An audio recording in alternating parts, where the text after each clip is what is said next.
दोस्तों हाल ही में व्हाट्सएप की तरफ से एक new term and privacy policy update की गई है, जिसको लेकर व्हाट्सएप यूजर्स के डाटा सिक्योरिटी एवं उनके प्राइवेसी पर काफ़ी बड़े बड़े सवाल उठ रहे हैं। तो चलिए जानते हैं व्हाट्सएप की new term and privacy policy क्या है, क्या हमको ये पॉलिसी एक्सेप्ट करनी चाहिए अथवा नहीं। आपके व्हाट्सएप पर अगर आप व्हाट्सएप यूज़र हैं तो पॉपअप ये मैसेज ज़रूर आया होगा ये टर्म और प्राइवेसी को एक्सेप्ट करने के लिए, जिसमें नीचे ऑप्शन दिए गए हैं। एक तो एग्री का है, दूसरा नॉट नाउ का। तो आपको ये प्राइवेसी एग्री करनी है अथवा नहीं, तो ये सब जानने के लिए सबसे पहले हम इसकी प्राइवेसी पर एक नज़र डालते हैं। जो पॉलिसी दी गई है उसमें लिखा हुआ है कि अगर आप व्हाट्सएप इंस्टॉल करोगे तो व्हाट्सएप इंस्टॉल करने के लिए आपको हार्डवेयर के मॉडल से लेकर ब्राउज इंफॉर्मेशन तक की डिटेल आपको व्हाट्सएप सर्वर पर देने के लिए एग्री होना पड़ेगा। दोस्तों एक सवाल मैं आपसे पूछना चाहता हूँ कि किसी ऐप को इंस्टॉल करने के लिए या उसको चलाने के लिए ब्राउज इन्फॉर्मेशन से क्या लेना देना है? खैर आप कमेंट बॉक्स में बता सकते हैं। इसी प्रकार से अगर हम दूसरे प्राइवेसी कंडीशन पर नज़र डालें जो लोकेशन से रिलेटेड है, अगर आप अपने किसी फ्रेंड को लोकेशन शेयर करते हैं तब तो आपको लोकेशन परमिशन देनी ही होती है, लेकिन अगर आप लोकेशन शेयर नहीं कर रहे हैं किसी से भी तब आपको लोकेशन परमिशन देने की क्या ज़रूरत है? क्या यह आपके हिसाब से सही है? कमेंट बॉक्स में बताना।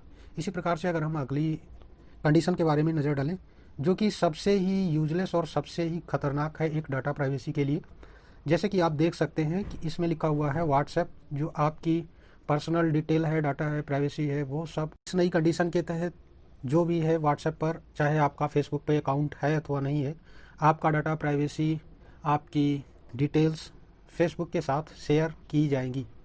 इसी प्रकार से अगर हम अगला कंडीशन देखें तो अगला कंडीशन है no third party banner ads. पहले तो स्पष्ट रूप से ये लिखा हुआ है कि इसमें हम किसी भी थर्ड पार्टी को बैनर एड्स करने के लिए परमिशन नहीं देते हैं, लेकिन इसी के साथ ही नीचे लिखा हुआ है कि अगर हम देंगे तो इसकी अपडेट के थ्रू इसकी परमिशन लेंगे। तो इन सब चीज़ों से साफ रूप से स्पष्ट होता है कि भविष्य में व्हाट्सएप पर एड्स देखने को मिलेंगे, चाहे वो अपडेट के बाद ही क्यों ना हो।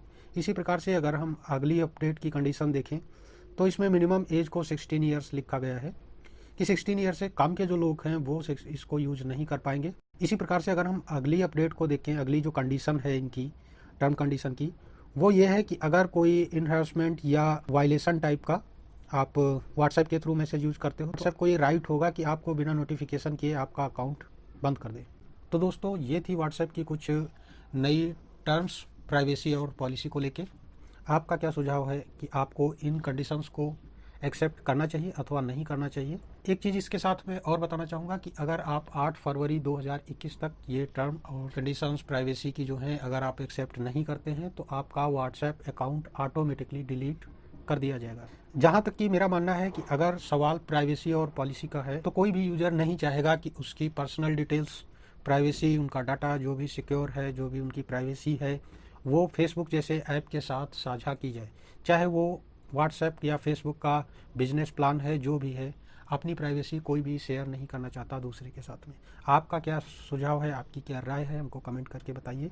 इसके साथ ही साथ मैं आपको एक राय और भी देना चाहूँगा कि अगर आप इन टर्म कंडीशन से, प्राइवेसी पॉलिसी जो भी है, इससे अगर आप एग्री नहीं हैं तो आप व्हाट्सएप अकाउंट को सीधा अनइंस्टॉल ना करके आप व्हाट्सएप में इंटर करेंगे। व्हाट्सएप पे इंटर करने के बाद आपको दाईं तरफ 3 डॉट मिलेंगी, 3 डॉट पे आप जाएंगे। उसके बाद आपको जाना है सेटिंग्स में, सेटिंग में जाएंगे आप, फिर आपको जाना है अकाउंट में। अकाउंट में जाने के बाद अगर आप व्हाट्सएप की इन प्राइवेसी एवं पॉलिसी से सहमत नहीं हैं, आप अपना अगर पर्सनल डाटा, प्राइवेसी किसी के साथ शेयर नहीं करना चाहते हैं, बेसिकली मेरा मानना है कि कोई भी यूजर्स ऐसा नहीं चाहेगा कि उसका पर्सनल डाटा किसी दूसरे के साथ शेयर किया जाए, तो आपको अकाउंट में जाने के बाद डिलीट माई अकाउंट को प्रेस करने के बाद व्हाट्सएप को अनइंस्टॉल करना